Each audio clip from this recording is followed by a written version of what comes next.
The Commentary Booth is a show for media lovers by media lovers just like you. If you want to support the show, go to jamieappsmedia.com.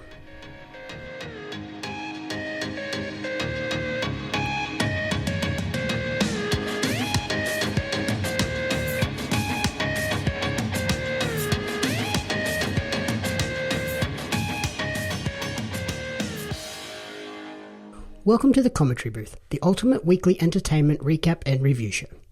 My name is Jamie Apps, and each week I'll be joined by a rotating cast of co-hosts to run you through the entertainment media we've consumed during the week.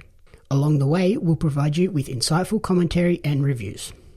This week I'm joined by a freelance social commentator who lists their favourite movie as American Psycho and favourite TV show as Peaky Blinders. Welcome back to the show, Blake Robinson. Welcome back, Jamie Apps. How is everything on your end?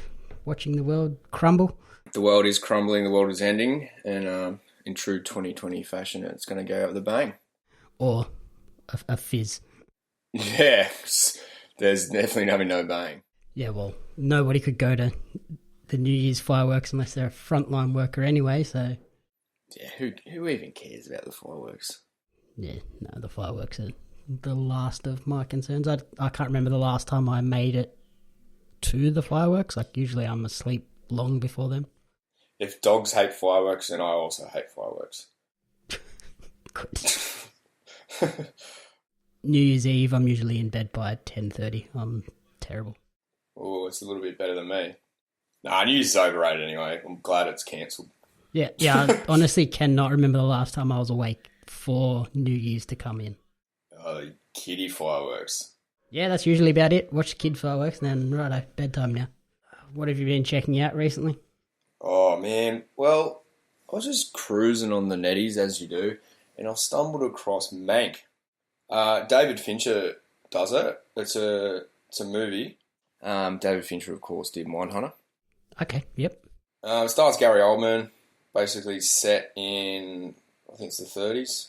No, not 30s. Was it 40s? Yeah, it's 30s. Hollywood, golden era, and it's basically, so it stars, Gary Oldman. Yep. So he is the Mank character, which is this movie.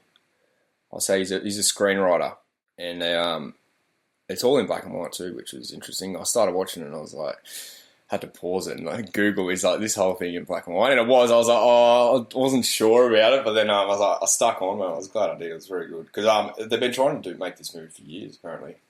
Right. And, yeah. Well, David Fincher and Gary Oldman, you've sort of got me intrigued. Yeah.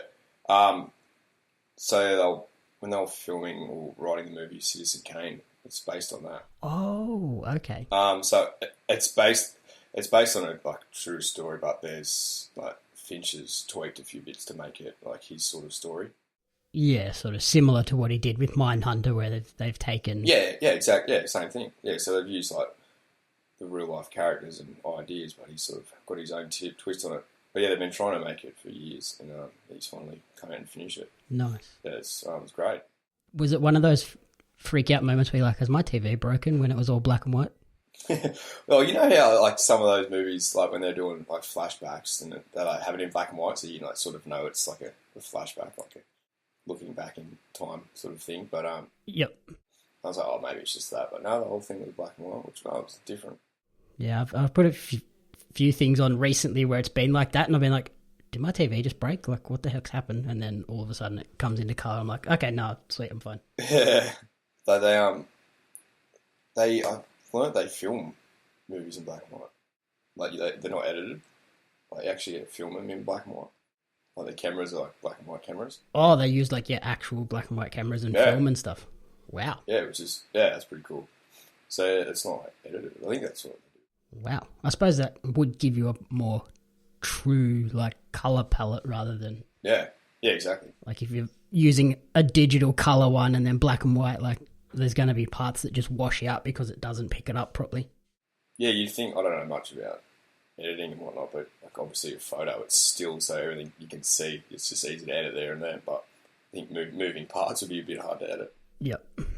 So was it worth the time to get through that little Yeah, it was great. I enjoyed it. I didn't quickly ignored the fact it was in black and white, but it really made it set the scene. It was, I almost think it's heaps better in black and white because it did feel like an old movie, like you're watching a movie from the 30s. Like you were transported back into that time and were watching it. It was really well made and it was a good story. Gary Oldman killed it. Really good performance.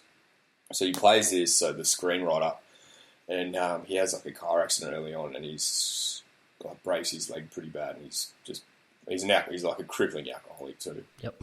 So he's just stuck in bed, and he's got at the estate, and he's got all these assistants and servants and whatnot. But he still has to. He's got a deadline he has to finish writing the Citizen Kane movie. So he's bedridden and just drinking himself silly and writing this movie, and he finally gets it done. And then it goes back and forth, flashes back before he broke his leg when he was up and about and running around yelling at everyone on the studio sets and all that. Yep. Yeah, it's pretty good how it was made. I really enjoyed it. Yeah, it's a Netflix original. Oh, nice. It's an interesting way to frame a movie around another very famous movie. Yeah. Citizen Kane's one of those movies that everyone sort of looks at as the pinnacle. That's why I think it took them so long to finish this one, because they just wanted to get it right, and I think there was a few little speed bumps along the way. Yeah, you wouldn't want to stuff this up, because there'd be a lot of Citizen Kane fans that go back and watch this movie and be like, oh no, you've ruined a classic here. What have you done? Yeah, exactly. But they did a very good job of it. Nice. I will have to check that out. Yes, indeed. David Fincher, very good. I'd never heard of it, so that sounds like something I'm going to have to... Right, there's Oscar chat around it. There's Oscar chat. Wow, that's big for a Netflix original. That doesn't happen often.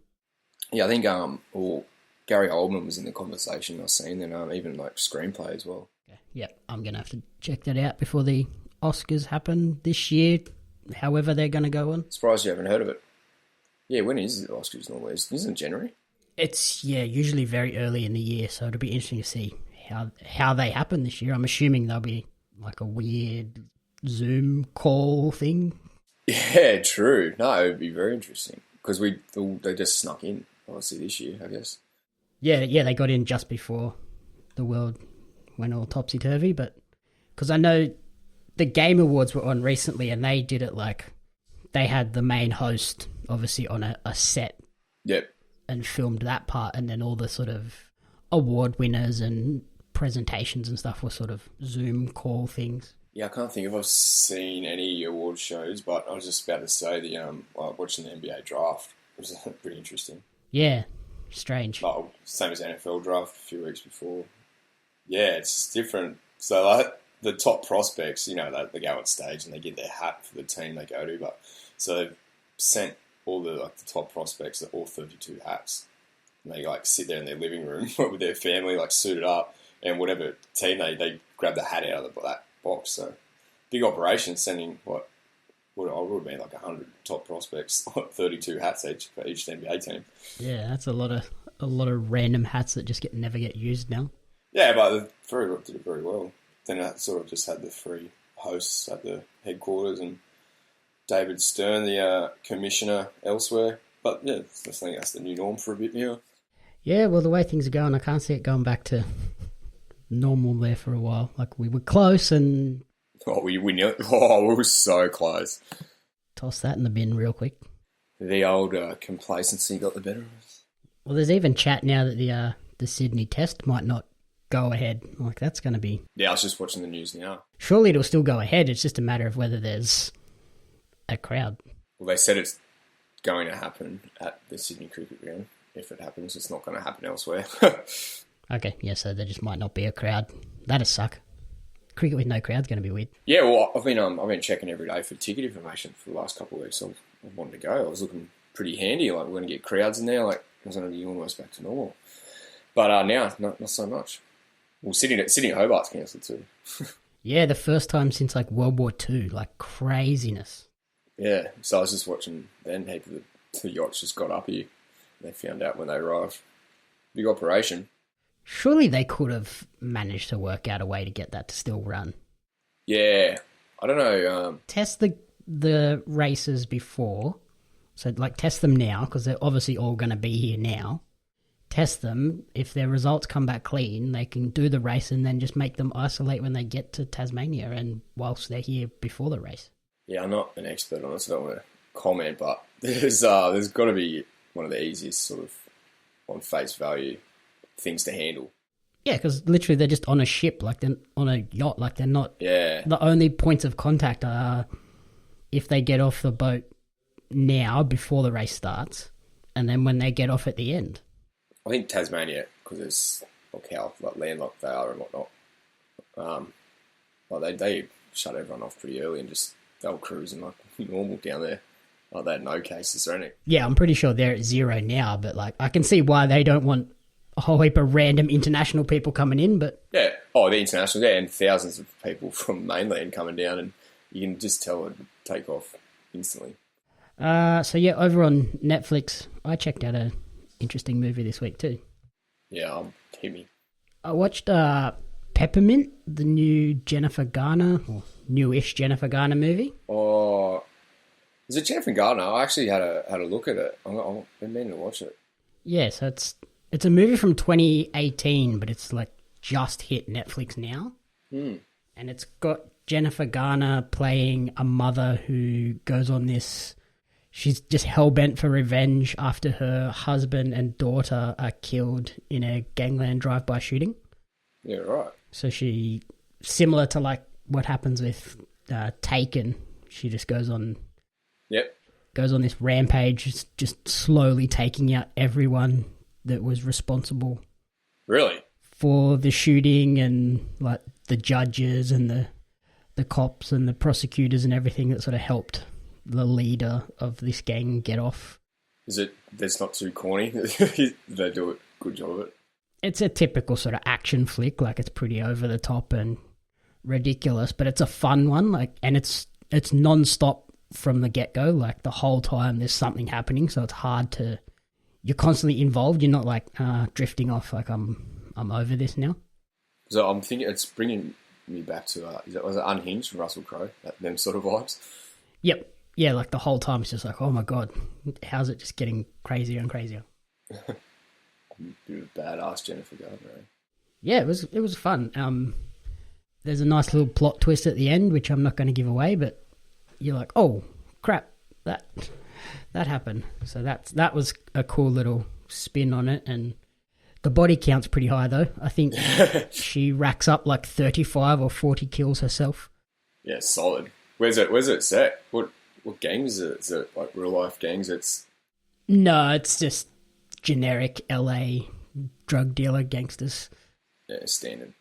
It initially, when it opened in cinemas, it grossed $53 million and sort of had heaps of negative reviews. Yeah, I don't remember hearing about it. No, and then now that it's sort of hit Netflix, it seemed to have found a new lease on life. Like I think it's one of those ones that if I paid money to go and see it in the cinema, I'd be a bit annoyed at. I was like, well, that wasn't... Went out of your way to go see it, you might, but if it's in front of you. Yeah, that wasn't worth my $25, whereas now that's on Netflix, it's a fun one you can just chuck on a Sunday or Friday and yeah. It's just silly, crazy action flick with a woman going around murdering people in crazy mental ways. Bit of a light-hearted, hangover-friendly movie. Yes, very. As I was watching it, I was counting like how many people she was killing. I was like, oh my God, this lady's going nuts. So I went and had a look at movies with the highest kill counts. Oh, yeah? And the first one that popped up was like something ridiculous. Do war movies count? I think they do, but I sort of didn't. Well, Legolas in Lord of the Rings, Return of the King would be up there. I googled it, and top 10 deadliest Hollywood movies. The first one is apparently Guardians of the Galaxy. Oh, yep. Because 83,871 people die. I'm assuming they blow up Earth or something, or a planet. That's got to be cheating. I can't remember. So yeah, that was cheating. The Lord of the Rings, Return of the King has 2,798 people die. Yeah, that battle scene's gnarly. Yeah, I actually watched it a couple weeks ago. 300, Rise of an Empire has 2,234. And And Lord of the Rings, The Two Towers has 1,741. Oh, yeah. But then I looked at like character-specific kill counts. Yeah. The top one was Smith from Shoot 'Em Up, kills 141 people. John Preston from Equilibrium kills 118. Rambo in the 2008 movie killed 87 people. Yeah, proper. John Matrix from Commando also killed 87. Blade in Blade 2 killed 77, and in Blade 1 he killed 65 people. Jeez, I love how people keep track of this. This is good content. Yeah, The Bride from Kill Bill killed 76 people. Oh, yeah, true. In just the first one, like that doesn't count the second one either, so that's pretty crazy. Rambo pops up again in Rambo 3 with 72 people. Riddick killed 67 in The Chronicles of Riddick. And then Will Smith's character in I Am Legend killed 56. Really? Yeah. Like what, them zombie things? Most of them were zombies, so I'm not sure if I count those or not. Whereas, yeah, no way. Yeah, Jennifer Garner here kills almost 40 people, and they're all gangland members, or there's a judge and a couple of prosecutors. I want to know how many zombies Sean Pegg kills in Shaun of the Dead. Yeah, that's quite a few actually. My favourite kill from Peppermint though was definitely the judge. She wraps him in debt cord, nails his hands to his desk. He's sitting there tied to a chair with debt cord, not rope. She leaves and then rings his mobile phone. It sets off the debt cord. Yeah, right. What a way to go. Imagine reading the script for that, just saying, yep, sign me up. That'd have to affect you long term. Yeah, so that was a fun one. That was a nice... When did we watch that? We watched it like Friday night or Saturday night or something. Just like, you know what? I just want to watch something and like have a good time and not have to concentrate the whole time. Like, I was exhausted after the week I've had, and I was like, I'm out. Let's just chuck this on. And a scroll movie, a newsfeed scroll movie. Yeah, and I was just like, if I fall asleep, I fall asleep. I don't think I'm going to miss anything pivotal to the story, and you probably wouldn't if you fell asleep for half an hour. Yeah, that's one thing I noticed too with that back on Mank when I was watching that. You sort of had to, like, with black and white, you had to be watching it the whole time. Like, it was, if you're looking at like a colour screen on your phone, then you go back to, you sort of like, takes you a bit to refocus and like work out what's going on. Yeah, a bit jarring. Yeah, it's definitely not a phone movie. It's just needs full concentration. And the fact that it's like what's going on, you can easily lose track of the storyline. Yeah, this Peppermint one's the total opposite. Yeah, so you can just head down, put it back up. Yeah, nothing much changed. Yeah, as long as you see that little twist at the end, that's all you sort of need. The rest is all filler, people just getting murdered. Yeah. I also checked out a Netflix movie called Sweet River. Sweet River. So that's a 2020 Australian movie. I do like an Australian movie. Set in Queensland's cane fields. Yep. I'm getting Wolf Creek vibes already. Yeah, very similar. So Lisa Kay plays Hannah Montag, a woman who she goes back to this sleepy town looking to sort of her kid went missing and is believed to have been killed by a serial killer, I believe is what it sort of alludes to. And she's just sort of going back there to try and see if she can find any clues or anything that the police have missed, and also sort of just reset herself and get a bit of closure on it. Is it an Australian movie or is it just set in Australia? Independent Australian movie. So, alright. Yeah. So Australian actors in it? Yes, it has Martin Sack, who most people would know from Blue Heelers. Oh, yeah, right. He comes back as a cane farmer who's also dealing with the loss of a child. Yep. It's a movie that sort of has, like, obviously when it's dealing with a child serial killer, it's pretty dark, and it's also got sort of weird sort of supernatural elements in it as well, with ghosts and... Yep.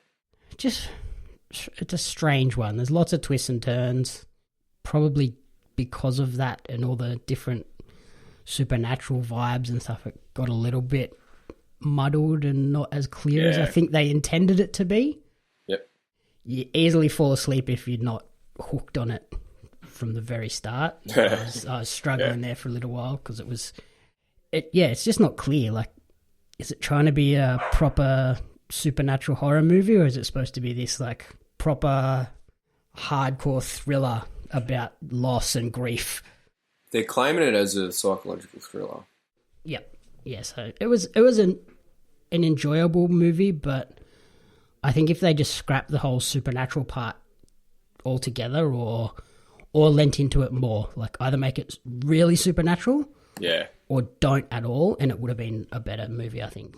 Yeah, I feel some movies get a bit muddled like that when they try a bit too sci-fi. Yep, yeah, they just tried to do too much. Like, it's going well, then they just throw some unrealistic stuff, and then you're like, why'd that happen? Like, stuff with, like, aliens or whatever. Like, I probably didn't need that.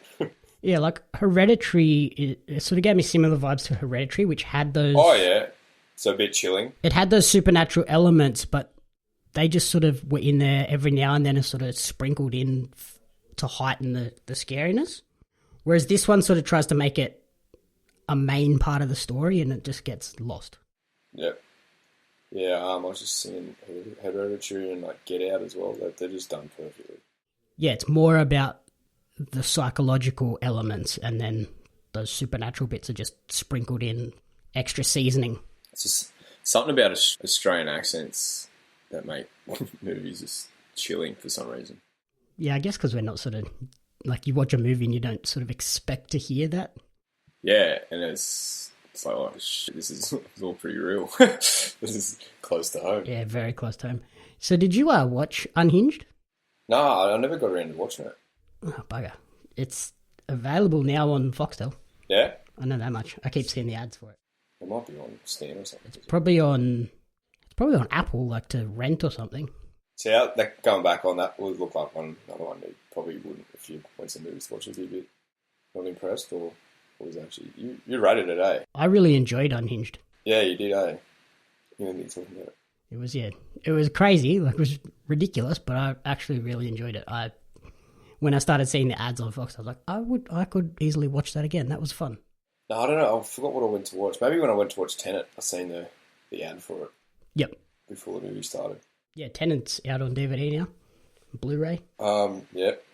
That'd be sick on Blu-ray. I think I want to watch that one on Blu-ray at home and actually be able to Yeah. know what's going on from the start. Yeah, I want to watch it again for sure. But yeah, it'd be good in the comfort of your living room so you can really focus on what's going on. Yep.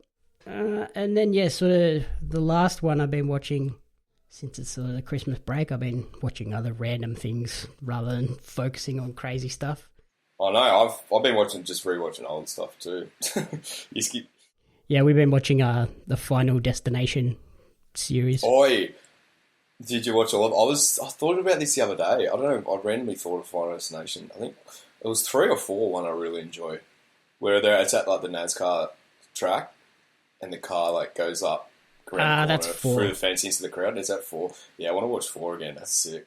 So yeah, we started those a week or so ago now, but we found a nice little weird quirk about those movies though. Yeah.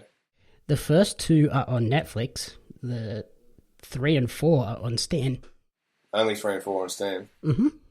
That's sus. I was like, because we watched the first 2 on Netflix and then it comes up with, since you watched this, maybe watch this. And I was like, okay, where's 3? I know there's a 3, 4 and 5 of this. Is there a 4? They just get more ridiculous as they go on. Ramp it up. And I was like, okay, where's the 3rd one? And it didn't pop up. And I was like, that's weird. So because I've got the Google TV, the Chromecast TV thing, I was like, right, go to the search function. It'll tell me what platforms the others are on. And then it was like, yeah, 3 and 4 are on Stan. I was like, what the heck? That's weird. Normally a series is all on one platform or the other, not split like that. Yeah, it's funny. Yeah, that's like with Netflix. I'm a huge Trainspotting fan, like one of my all-time favourites. Like they never have 1 and 2 on Netflix at the same time. It's weird. They'll have T2, the new one, then they won't have the original. But then they'll get rid of T2, then they got the original back on there. They never have them both on at the same time. So weird. Yeah, there'll be more to it. Yeah, so we ended up having to watch 3 and 4 on Stan. Like, okay. Yeah, what are your thoughts? After watching them all at once, what was the best? I think the first one is probably still the best one. before they got too ridiculous. Because then, yeah, they just ramp it up and, like, the deaths just get a little bit over the top. Most of the things in it, too, that, like, there's things that you'd think are, like, they're real life. You're like, this probably could happen. So it's like going on roller coasters and... Yep. So just everyday stuff, it's just the worst. They've brought out the absolute worst in, like, everyday things that possibly could happen. Yeah, especially, like, the very first, like, the thing that triggers it all in all of them, all actually feel like they could happen. Yeah. And then it's all the subsequent deaths that are a little bit like, how? Like, that's... I think in the third one, the guy at the drive-thru gets munched by the fan on an engine.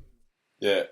So he gets, like, rear-ended and the engine comes out of the car that hits him and the fan hits the back of his head. So I think it might be the fourth one. There's a guy mowing the lawns and he runs over a rock. Yep. And the rock flies into the lady's eye. Yeah. Oh, is that it? Then no, but then does the fan drop off the roof or something of the hairdresser as well? Yeah, so she goes to the hairdresser. There's a dodgy chair, so it constantly just, like, drops. Yeah. So she's getting a haircut and then the chair drops and you're like, oh, she's going to get stabbed in the head with the scissors, and that doesn't happen. And then the fan falls out of the roof and just misses her. You're like, oh my God. And then, yeah, So the rock's the final blow. As she goes to leave the store, she tells the kids, like, let's go, I've got my eye on you, and turns around and just cops a rock right in the eye. Yeah. Yeah, that's it. Classic. Love it. And I think it's the third one. There's a lady has, like, a car accident, and this pipe comes through the back of her headrest and doesn't hit her, like, she survives it. But then as she's getting cut out of the car by the emergency guys, they, like, hit the car to put the jaws of life into the door and cut it. And as they do, they trigger the airbag, and it smashes the head back into the pipe. Yeah, I think I remember that. It's just, that's so good. So they're fun to watch. Silly, Very but wholesome. nice, easy. Let's chuck these on. Who cares if we fall asleep? Whatever. Entertaining. But so back to the thing I was trying to get to, the important one that I watched. I was on... I don't know where I saw this show advertised to begin with, but I saw an ad for a Tom Hardy show called Taboo, and I was like, what is this? Like, that looks like something I need to watch. And I was like, it must be on Amazon. Searched Amazon. No, not on there. I was like, okay, where the heck is this show? Googled around. It's on SBS On Demand. Yes. Spoiler alert, it's very good.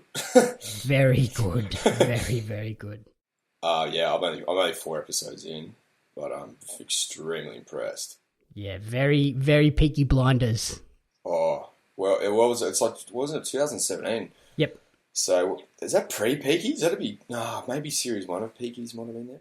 It's after Peaky Blinders, just because Tom Hardy and the writer worked together on Peaky Blinders and then went and did this show.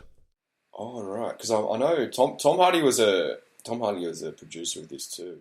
I believe so, yeah. But it's set, 80 years before Peaky Blinders, but looks the whole thing is freakishly similar to Peaky Blinders. Yeah, which, when I did some research, is no surprise, given it's the writer, Stephen Knight, who wrote Peaky Blinders as well. Yeah. And Tom Hardy as a producer, so it's like, okay, yeah. I can see why this is so similar. Yeah, well, because Tom Hardy's in Peaky Blinders, he plays the Alfie Solomon's character. And I feel as though James, Tom Hardy's character in Taboo, is like a cross between Tommy Shelby and Alfie Solomon's. Yeah, very much. So that's a big selling point there.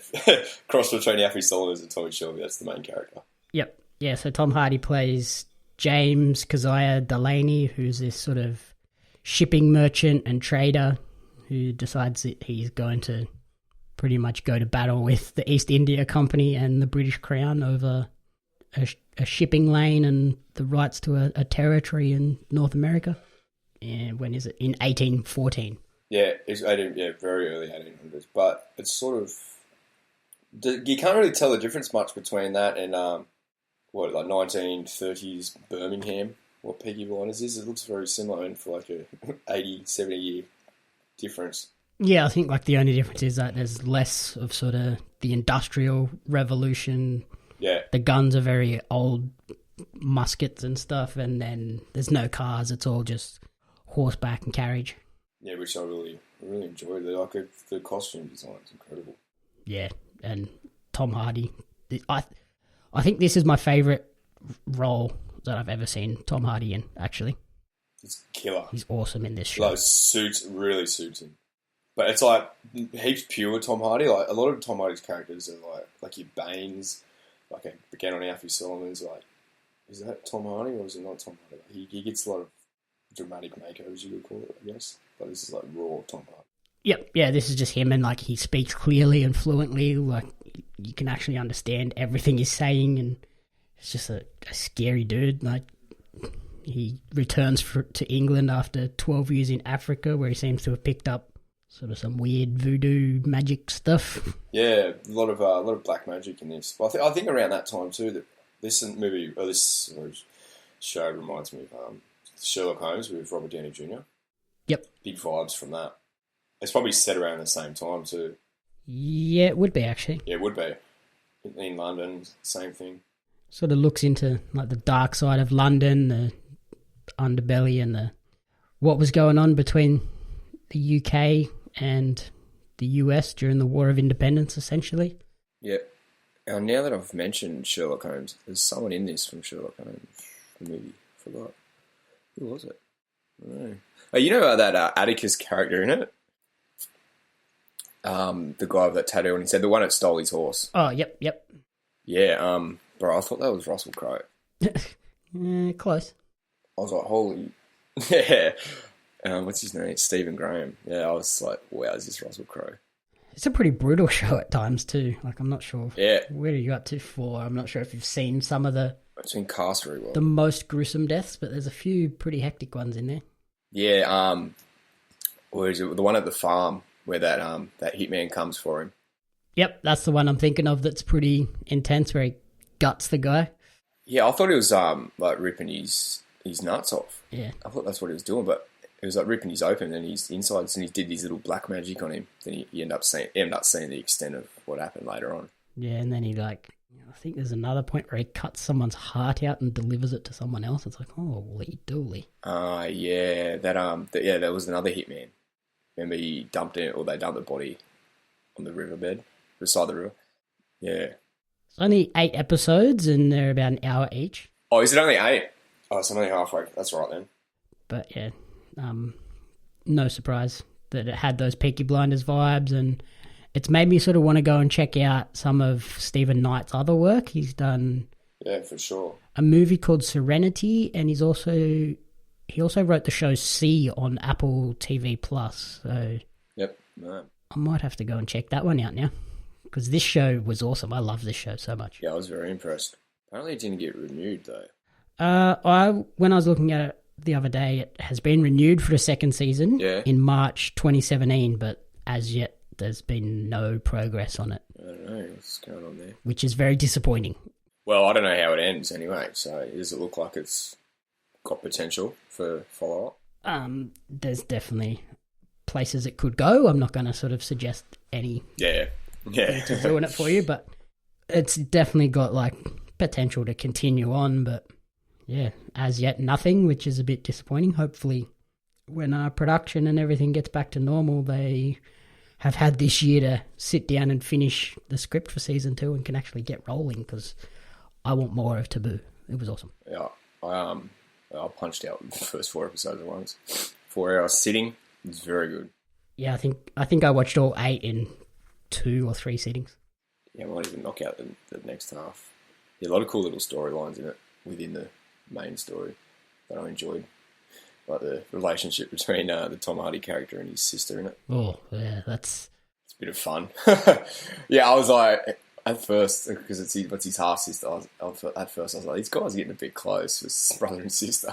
Then you end up finding out that indeed they are getting a bit close for brother and sister. Very, very close for a brother and sister. Yeah, the 1800s, eh? Yep. What a time.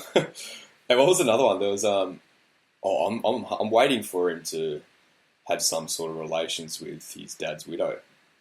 They get a bit close too, from what I'm up to. Yep. Yeah, they get pretty close. So that's they're keeping punters on edge. And then he's got the relationship with the brothel mistress lady. Oh, yeah, that's that was a fun one as well. He has a lot of power and connections that you just like, okay. Yeah, just like back on Peaky Blinders, like Tommy Shelby just walks around Birmingham like the king. Everyone knows him, everyone fears him.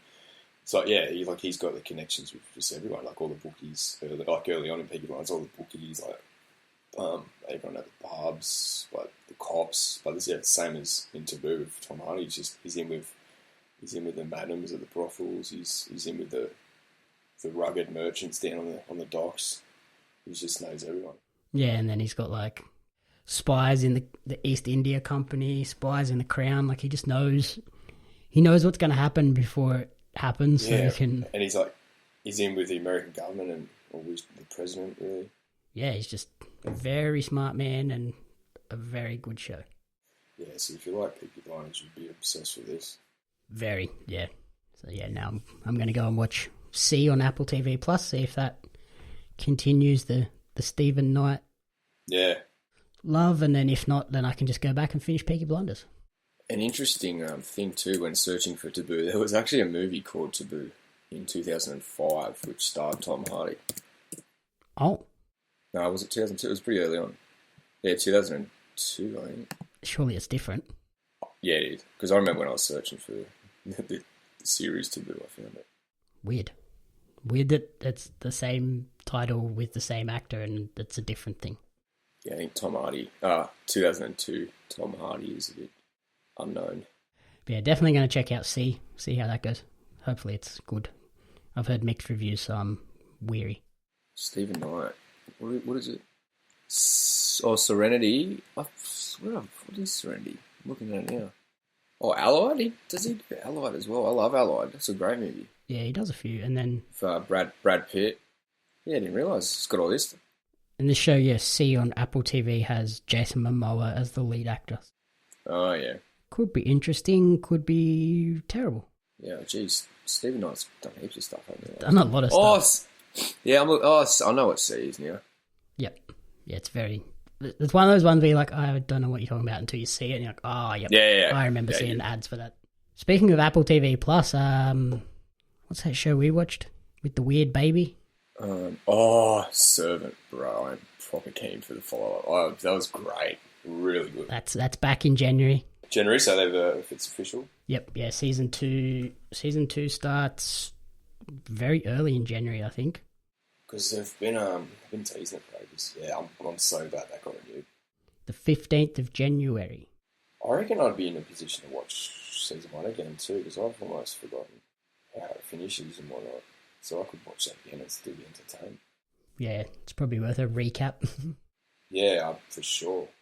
And now that the whole season's there too, you can just binge watch the whole thing rather than... Yeah, I think that's what I did anyway. I had it was all out when I watched it, so I didn't have to hang around and wait. So that's the good thing about waiting when something comes out. You just binge it. Yeah, I had to watch it week to week, and it was gripping, but it was like, I keep getting lost because there's so much happening in this show. Yeah, another thing when I was watching Taboo, it made me want to go back and watch some Peakies, start that again, because there's just lifetimes between seasons of that now. Yep, yeah, I need to go back and finish that. I think I got through 2 and a bit seasons. It was a good drip feed though of Taboo to tick over between Peakies. Really enjoyed it. It's almost like a Peaky Blinders spin-off or a prequel. You could call. Yeah, they could have made it. Watching it, I was like, "This is so Peaky Blinders." Like it was tripping me out. I would love a Peaky Blinders prequel movie that focuses on like Tommy and Arthur, like when they were at the war. In the war, yeah. Like when they were fighting, I'll make it like a war movie. Yep. That'd be sick. Because a lot of Peaky Blinders talks about what happened before the show. Yeah, they talk about it, but never sort of go into too much detail. So it'd be cool to go back and see that. Maybe I should screenwrite it for him. Yep, do it. Send it. That's what I can do if we lock down if it happens. Write a Peaky Blinders prequel movie. Jeez, I'm on to something. So what would be your top recommendation for the week? Oh, it's got to be Taboo, hasn't it? Yep. Glad we can agree on that. That was my pick too. Love that show. Very sad there wasn't more. And if you want to watch something else, if you want to watch something else a little bit wholesome, I rewatched Scooby-Doo, the movie, the other day. You remember that? Which one? The one where they go to Spooky Island? Oh, that one with, who's in that? Yeah, I know. It's like a lot of recognisable... Oh, actually, Ewan Atkinson's in it. Yeah, he's the bad guy, isn't he? Yeah. It's so good. I haven't watched it in 15 years more. I enjoyed it so much. Scooby-Doo from 2002. It's on Netflix too as well. Ah, yep, that's it. Freddie Prinze Jr., Sarah Michelle Gellar, Rowan Atkinson. They're the main three. Yeah, it's a classic. Isla Fisher. Oh, is that who plays Mary Jane? I knew I recognised her. I might have to go watch that now. Good on you. Yeah, it's so good. Yeah, I enjoyed it heaps. I don't know why I thought of it randomly. But yeah, it's good. Anyway, go watch Taboo. Yes, definitely. Thank you for listening to the Commentary Booth. If you enjoyed the show, please remember to rate, review, and subscribe on iTunes. You can follow me on social media at JamieAppsMedia, and you can follow Blake over on Twitter at Captain Crumbs with a Z. Correct. All right, awesome. Thank you so much, Blake, and have a happy new year. Bon Festivus. The Commentary Booth is a fan-funded production of Jamie Apps Media. You can support the podcast alongside our magazine Jam Zine over on Patreon at patreon.com/Jamie Apps Media. The following people supported at the Jam publisher level or higher, and you cannot fathom how incredibly appreciative we are for their support. Brian and June Hart, Courtney Paulson, Tracy Apps.